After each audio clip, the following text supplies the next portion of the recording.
শাকিব খানের নতুন cinema রকস্টারের first look social মিডিয়ায় ঝড় তুলেছে, যা তার জন্মদিনে ২৮ মার্চ ভক্তদের জন্য একটি বিশেষ উপহার।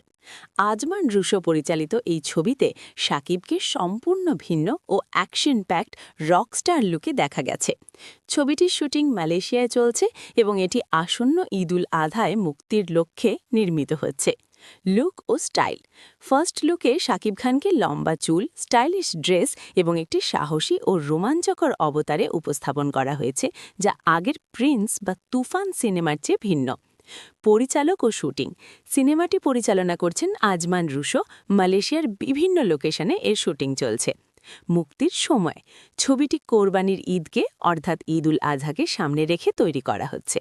ভক্তদের প্রতিক্রিয়া।